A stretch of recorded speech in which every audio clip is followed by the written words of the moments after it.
Amém, pessoal? Hoje nós temos muitos motivos para adorar a Deus. Amém? Apesar ou ainda que você esteja enfrentando lutas no momento, mas acredito que Deus já te deu vitória um dia, você tem que se lembrar disso. Amém, pessoal? Você não pode esquecer do que Deus já fez na sua vida. Davi, quando ele escreveu o Salmo 103, ele estava passando por um momento difícil, porque o Salmo 103 é Davi falando para si mesmo, para a sua própria alma. E ele diz assim: bendize a minha alma ao Senhor, e não te esqueças de nenhum dos seus benefícios. Amém? Não se esqueça dos benefícios de Deus, daquilo que Deus já fez por você. Tanto para você agradecer, como para você crer de que Ele fará novamente. Ele fará a mesma coisa ou ainda algo maior por você. Amém, igreja? Moisés, apesar de ter sido um grande profeta, que de fato foi o maior profeta, né? Ele, por um momento, duvidou do poder de Deus, porque ele viu as maravilhas de Deus lá no Egito. Mas quando o povo estava no deserto e o povo estava pedindo carne para comer, aí Deus disse: olha, Moisés, se prepare, porque amanhã eu vou mandar carne para esse povo. Só que era mais de 2 milhões de pessoas. Amém? Mais de 2 milhões de pessoas. Aí Moisés disse: como, Senhor, que vai alimentar essa multidão? Que é de 600 mil homens, fora mulheres e crianças. Amém? Ou seja, cerca de 2 milhões de pessoas. Como que vai alimentar 2 milhões de pessoas se não tem nada agora? Aí Deus disse: Moisés, será que a minha mão se encurtou? Será que eu não posso mais agir? E Deus provou que ele podia e pode agir. E no outro dia ele mandou carne para o povo comer, codornas. Amém? O povo queria carne, Deus deu carne. Então, meu irmão, acredite, Deus não envelhece, Deus não muda. O que Ele fez no passado, Ele faz hoje. Eu e você, talvez, o que a gente fazia no passado, não faz hoje. Não é verdade? Quem está numa idade mais avançada hoje, já não faz coisas que fazia antes, sim ou não? Mas Deus não envelhece. Nós, seres humanos, envelhecemos, né? Vai passando a idade e a gente já não tem mais aquela disposição que tinha. Assim é o ser humano, mas Deus não. Deus, ele não envelhece, continua com o mesmo poder. Então não importa o problema que você está passando, Deus, ele vai trazer a solução para você. Agora acredite, amém? É importante você acreditar, você nunca perder a esperança, você nunca perder a sua fé. Nós vamos ler esse texto aqui, pessoal, de Atos capítulo 17, mas antes, o Senhor Jesus Cristo, Ele comparou o nosso coração com determinados tipos de terra, com determinados tipos de terreno, amém? E Ele citou 4 tipos de terreno. É o terreno beira de estrada, o terreno pedregoso, cheio de pedra, terreno cheio de espinho e a boa terra. Amém? E o Senhor Jesus contou uma parábola dizendo assim: eis que o semeador saiu a semear. Eis que o agricultor saiu a plantar. Amém? E sabe quem são os semeadores? São aqueles que pregam a palavra de Deus. E sabe com que semente eles plantam? Ou que semente eles plantam? A palavra. Amém? Por exemplo, agora eu estou semeando a palavra no seu coração. Você vem à igreja e ouve a pregação, a semente está sendo lançada no seu coração. Agora você tem que analisar que tipo de terra tem sido o seu coração. Porque Jesus disse: o semeador saiu a semear, e semeando uma semente caiu na beira do caminho. outra semente caiu em terra pedregosa, outra semente caiu entre os espinhos, e por último, a semente caiu numa boa terra. Amém, igreja? Só que, como o nome já diz, só essa boa terra, que é a terra que produz bons frutos, é a terra que recebeu a semente e nasceu e produziu bons frutos. Amém? A terra beira de caminho é aquela terra sem dono, não é verdade? É terreno que fica em beira de estrada.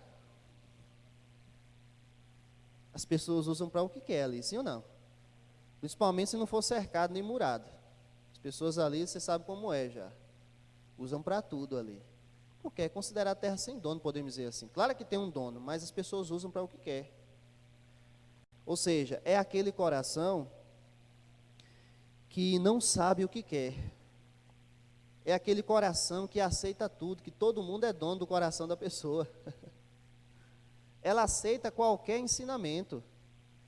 Qualquer ensinamento que passarem para ela, ela aceita. Chegarem dizendo para ela, o capeta é bom.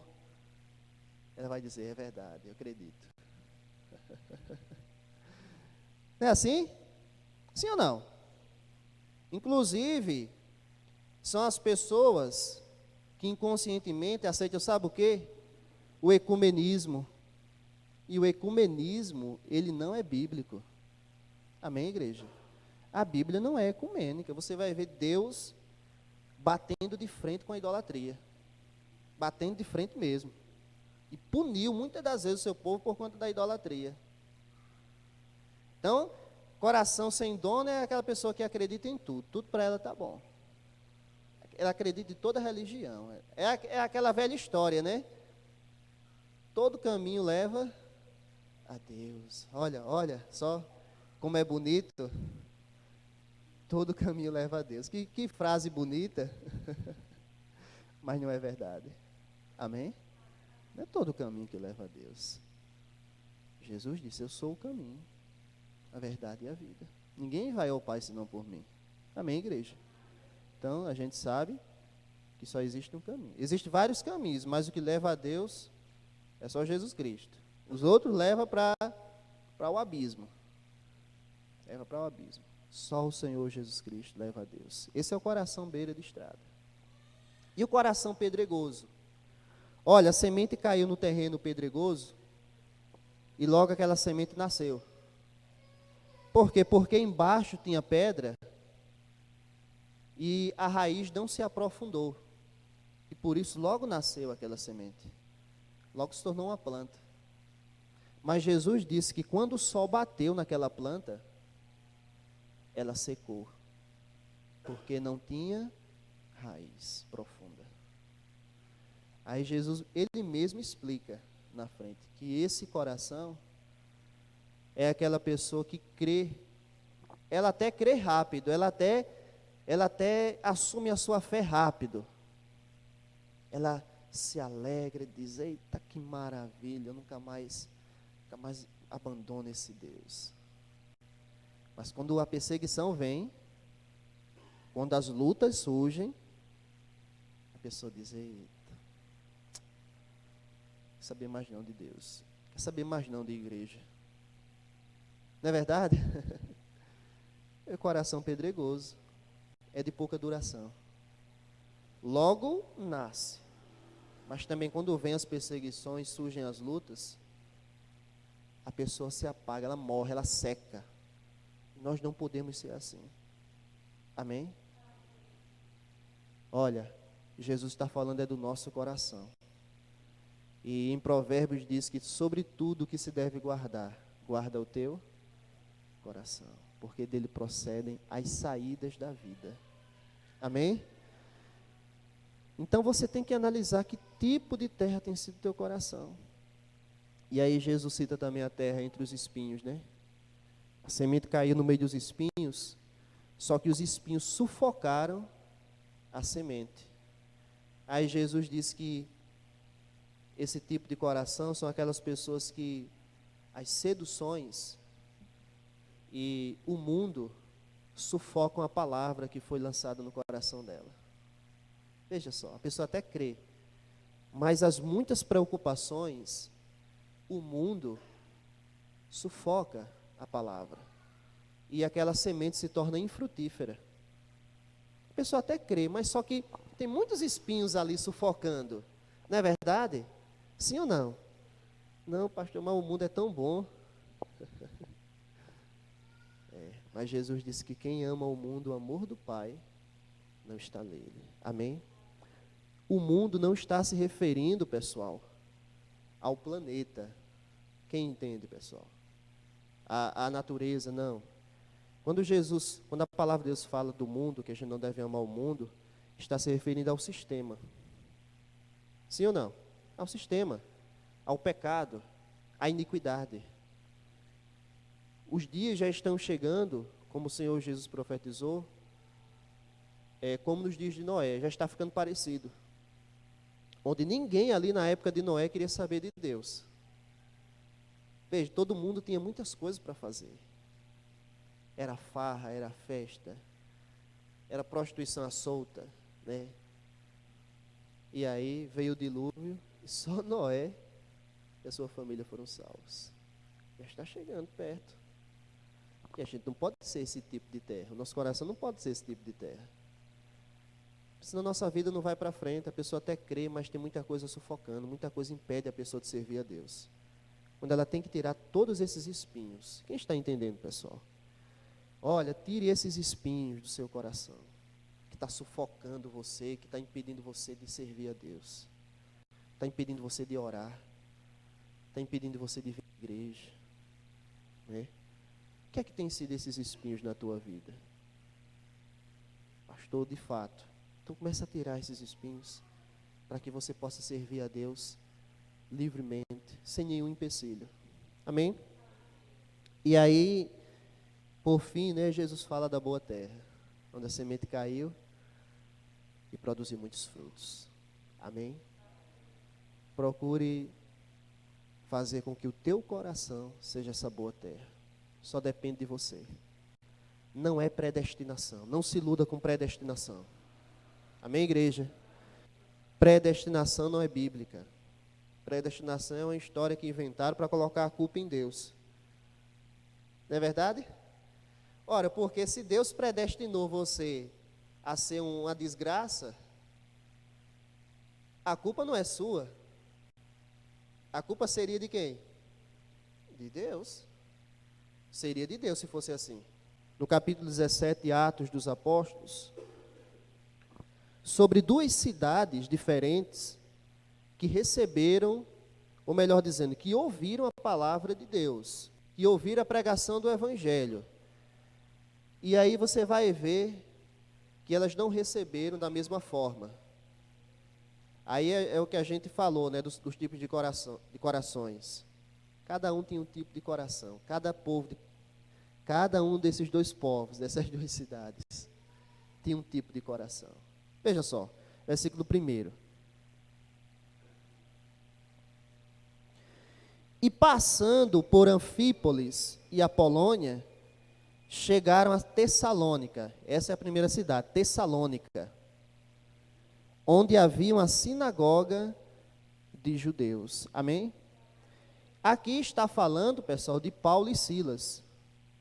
Inclusive, isso aqui aconteceu logo depois que eles foram presos por pregar a palavra de Deus, que a maioria aqui já sabe a história, que eles foram presos por pregar o Evangelho, mas só que à meia-noite eles começaram a fazer o quê? A adorar, a orar e a adorar, louvar. E aí Deus abriu a prisão. Amém? E logo depois desse episódio, aí eles foram enviados para essa cidade chamada Tessalônica. E lá tinha o quê? Uma sinagoga. A sinagoga era tipo uma igreja, era um templo, um mini templo, onde se anunciava a lei. Né? Aí o versículo 2.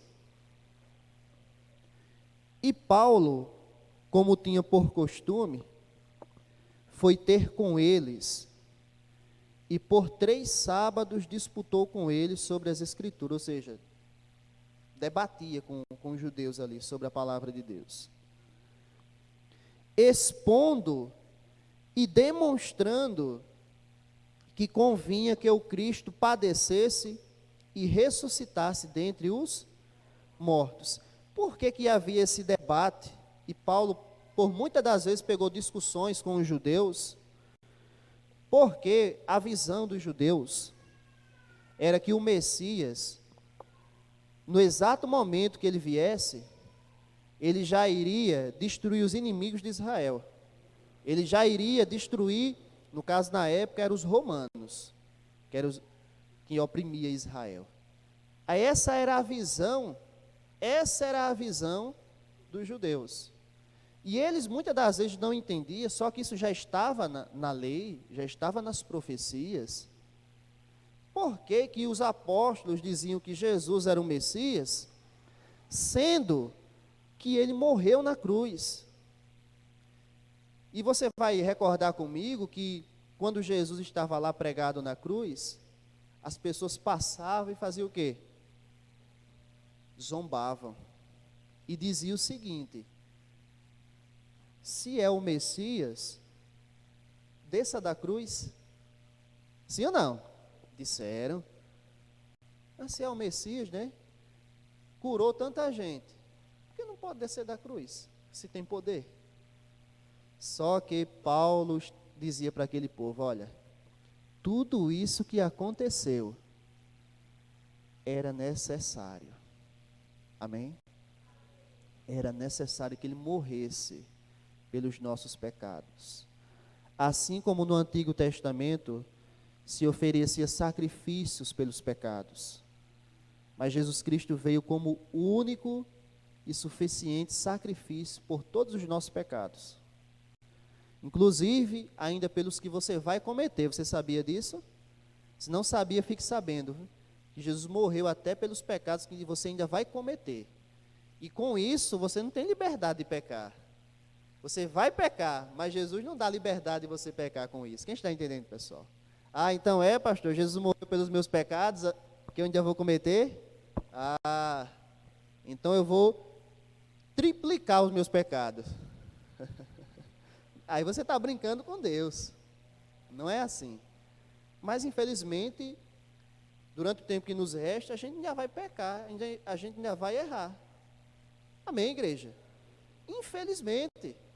Mas aí quando você errar, logo se arrependa, peça perdão, sabendo que Jesus morreu por todos os teus pecados. Quem está entendendo? Amém? Então era isso que Paulo estava pregando para aquele povo. Olha, ele morreu porque foi necessário, para que vocês tivessem perdão. Só que tem uma coisa: ele ressuscitou. Amém? Ele não ficou lá pregado na cruz, nem ficou lá no túmulo. Até que colocaram ele no túmulo, mas ele não ficou lá no túmulo. Quando Maria Madalena e outra Maria, que a Bíblia chama, que a gente não sabe qual é ao exato, foram lá no túmulo de Jesus, chegaram lá, estava vazio o túmulo. Estava só o lençol lá no túmulo. Aí 2 anjos apareceram e disseram: olha, por que vocês estão procurando o vivo entre os mortos? Ele está vivo. Inclusive, os soldados que estavam lá, fazendo a segurança do túmulo, viram tudo isso. Só que eles foram comprados para contar uma história. Os fariseus pagaram a eles para eles dizerem o seguinte: olha, ele não ressuscitou não. Foi os discípulos dele que vieram e roubaram o corpo. Essa foi a história que se divulgou por muito tempo em Israel. Que foram os discípulos que roubaram o corpo do mestre. Mas não, ele ressuscitou. Vive ele está. E está aqui entre nós. Amém? Como diz uma canção que em breve a gente vai cantar: eu vejo o Senhor pela fé. Amém? Sim, eu vejo o Senhor pela fé, mas quero vê-lo assim como Ele é. Amém? Minha voz não é muito bonita, mas aguente, viu? Vai ter que me aguentar. De vez em quando eu me invento de cantar. Amém, igreja? Por enquanto, vemos ao Senhor pela fé. Mas um dia a gente vai ver como Ele é. Tem essa esperança. E não pense que Jesus é aquele que está lá pintado no quadro. Não. Você vai ver realmente como Ele é. Amém? Você vai chegar e vai contemplar a face de Jesus. E todas as suas dúvidas vão ser tiradas. A palavra diz que Ele vai enxugar dos nossos olhos toda lágrima. Amém? De vez em quando a gente chora. Sim ou não, pessoal? Sim ou não? De vez em quando a gente chora. Eu não sou muito de chorar, não. Mas às vezes chora. Às vezes a gente chora, não é verdade? Eu não sou não muito de chorar. Acho que já fui mais chorão. Mas hoje eu não sou chorão mais não. Dificilmente eu choro hoje. Mas eu sei que tem situações que apertam a gente e a gente chora. Mas lá não vai haver mais choro. Amém, igreja? Porque Jesus será a nossa alegria. Lá não haverá mais escuridão, porque Ele será a nossa luz. É assim. Então, Paulo pregou para aquele povo, para aquela cidade. Só que aconteceu o seguinte, olha, versículo 4. E alguns deles creram, veja, alguns. E ajuntaram-se com Paulo e Silas. E também uma grande multidão de gregos religiosos, e não poucas mulheres principais. Mas os judeus desobedientes, movidos de inveja, tomaram consigo alguns homens perversos, dentre os vadios, desocupados, e ajuntando o povo, alvoroçaram a cidade, e assaltando a casa de Jason, era onde Paulo e Silas, eles se hospedavam na casa desse homem chamado Jason. Cadê? Versículo, perdi aqui, 5, né? Final do 5. Procuravam trazê-los para junto do povo. E não os achando, trouxeram Jason e alguns irmãos à presença dos magistrados da cidade, clamando: estes que têm alvoroçado o mundo, chegaram também aqui, os quais Jason recolheu, e todos estes procedem contra os decretos de César, era o imperador César, dizendo que não há outro rei, ou seja, dizendo que há outro rei, Jesus. E alvoroçaram a multidão e os principais da cidade, que ouviram estas coisas. Tendo, porém, recebido satisfação de Jason e dos demais, os soltaram. Amém, igreja? Ou seja, até algumas pessoas daquela cidade creram. Mas logo se levantaram pessoas invejosas da alta sociedade e fizeram um alvoroço contra Paulo e Silas ali. E até aqueles que creram foram influenciados. Veja só, aquela cidade de início não recebeu a palavra de Deus. Os poucos que creram foram influenciados a deixarem a palavra de Deus.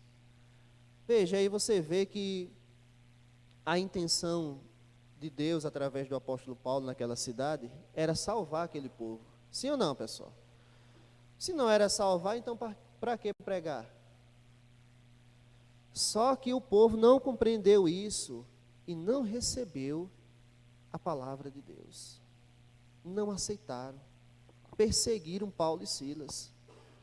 Ou seja, tem muitas pessoas que a gente prega a palavra para elas, mas elas terminam não aceitando. Não é verdade?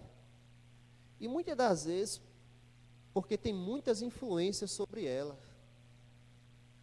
muitas influências. Ela parece que deve satisfação a muita gente. E logo ela até crê, mas quando ela lembra que ela tem que dar satisfação a muita gente, se ela mudar a fé, se ela mudar de crença, ela diz, infelizmente não dá não. Igual esses poucos que creram, que deixaram a palavra de Deus. Vocês estão entendendo, sim ou não, pessoal? Sim ou não? Aí mais na frente, olha só. Versículo 10. E logo os irmãos enviaram de noite Paulo e Silas a Bereia. Essa é a outra cidade. E eles, chegando lá, foram à sinagoga dos judeus. Ora, estes foram mais nobres do que os que estavam em Tessalônica, porque de bom grado. Tem alguma tradução que diz de bom coração? Está igual, né? Mas de bom grado significa de bom coração. Receber a palavra de Deus. Vamos repetir o versículo 11.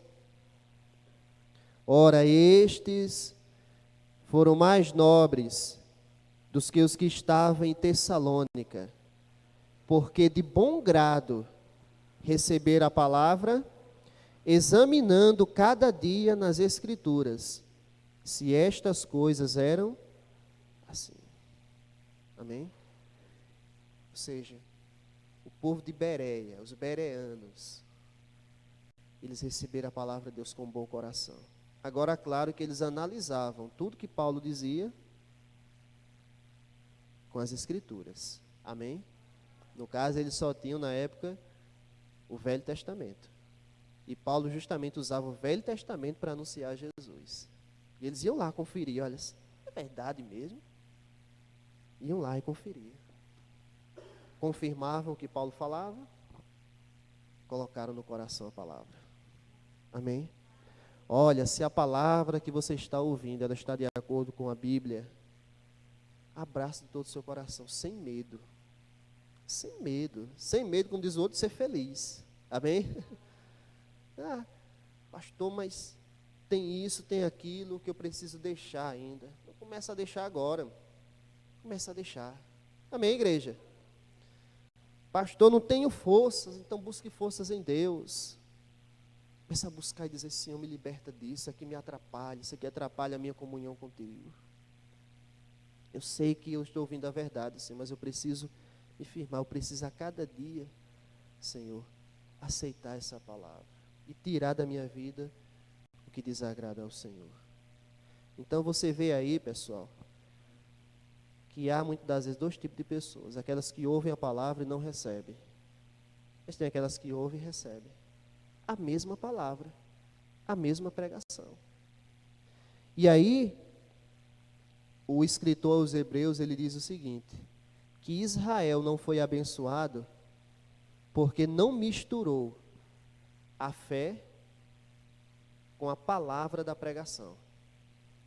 Eles ouviram a pregação, os profetas pregavam para eles, mas eles não misturaram a fé com a pregação, para que eles recebessem as bênçãos de Deus. Em outras palavras, não adianta só ouvir. Eu tenho que crer, eu tenho que abraçar aquilo que eu estou ouvindo. Porque se eu só ouvir e não crer, a palavra não surte nenhum efeito na minha vida. Não é verdade? É igual você vai ao médico, o médico passa a receita, mas não segue.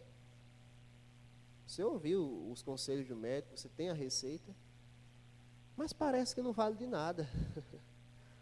Não está seguindo. Já tem outro que segue. A probabilidade é que ele melhore. Amém? Sua saúde melhore, né? Entre aspas, né? Sua saúde melhore. Não é assim, igreja? Sim ou não? Aí você diz, eu vou emagrecer. Não é verdade? Então eu tenho que emagrecer um pouquinho também, viu? Você diz, eu tenho que emagrecer. Aí você diz, vou para uma nutricionista. Aí a nutricionista passa. Está aqui, ó. É da manhã, almoço e jantar. É desse jeito. Tem um lanche até. Não é assim? A pessoa não segue. Aí depois vem reclamar que está gordinho. Não segue.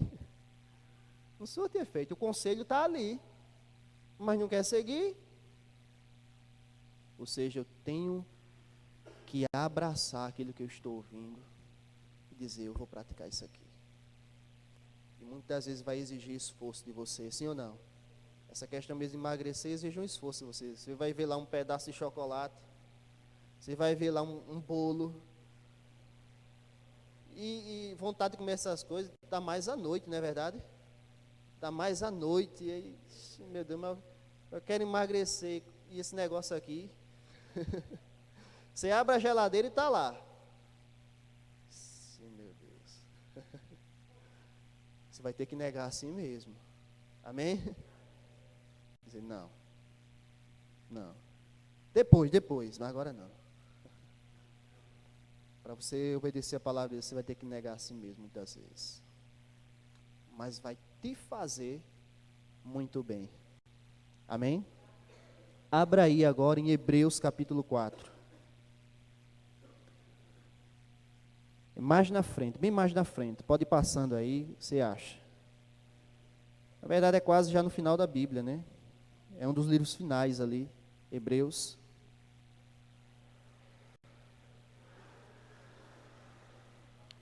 Capítulo 4.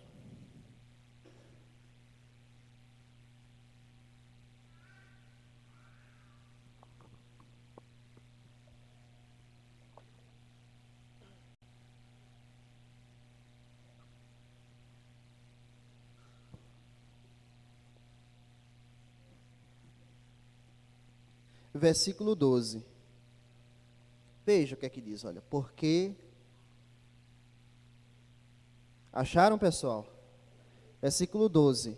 Porque a palavra de Deus é viva e eficaz, e mais penetrante do que qualquer espada de dois gumes, e penetra até a divisão da alma e do espírito, das juntas e medulas, e é apta para discernir os pensamentos e intenções do corpo.